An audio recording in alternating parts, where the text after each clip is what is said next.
dari kisah Nabi Ibrahim dan Ismail alaihi wassalam ini, kita bisa memetik hikmah bahwa kita sebagai seorang mukmin yang terus akan berjuang untuk mengislamkan diri kita secara kafah, kita akan terus diuji oleh Allah Subhanahu wa taala dengan kesiapan diri kita untuk siap mengorbankan apa yang kita cintai di dunia ini.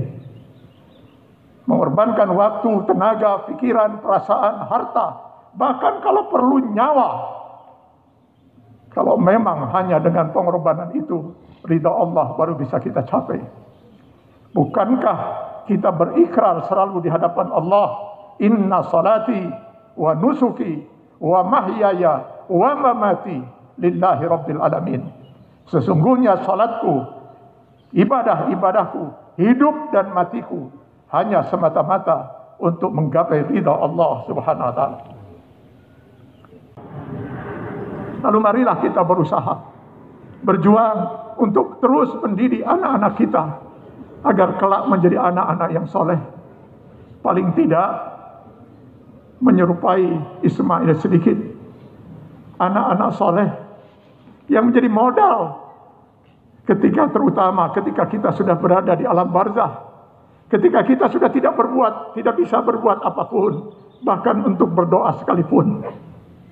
Alangkah bahagianya kalau kita mampu meninggalkan di belakang kita anak-anak soleh.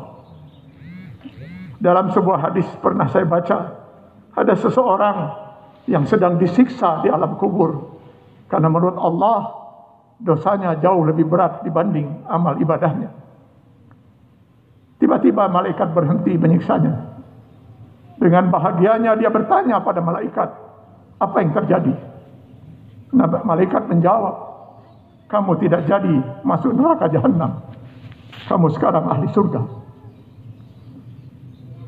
Dengan bahagianya dia masih terus bertanya pada malaikat, kenapa tiba-tiba saya ditetapkan ahli surga?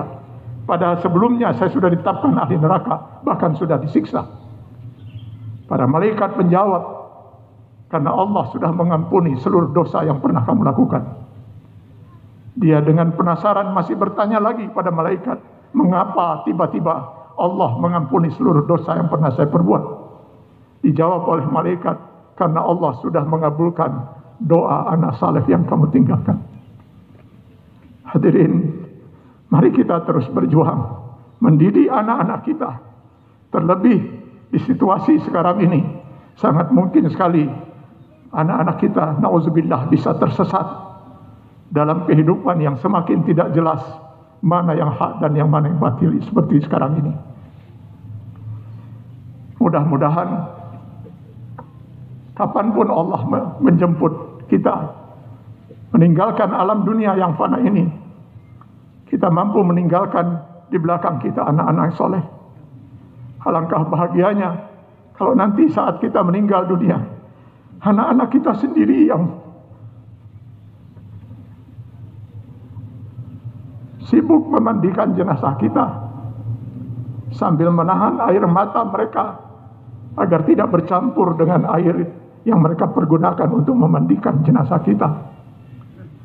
Anak-anak kita sendiri yang sibuk menyiapkan kain kafan untuk membungkus jasad kita. Anak-anak kita sendiri yang ikut sibuk mengantarkan jasad kita memasuki liang lahat. Anak-anak kita sendiri yang menyolatkan jenazah kita. Syukur-syukur kalau ada anak laki-laki terbesar menjadi imam untuk sholat jenazah kita. Anak-anak kita sendiri yang tidak pernah berhenti untuk berdoa, paling tidak selesai sholat fardu. Rabbi firli wali walidayya warhamhuma kama rabbayani shaghira. Yang kata Rasulullah SAW, tidak ada sedikit pun penghalang antara doa seorang anak yang saleh dengan Allah Subhanahu wa taala. Semoga Allah selalu menuntun kita. Semoga Allah senantiasa mencucurkan rahmat, karunia, inayah, taufik dan hidayahnya kepada kita sekalian. Akhirnya hadirin, marilah saya ajak kita untuk bersama-sama berdoa kepada Allah Subhanahu wa taala. Semoga Allah di hari yang akbar ini, di hari yang mulia ini, berkenan mengabulkan doa dan harapan kita semua.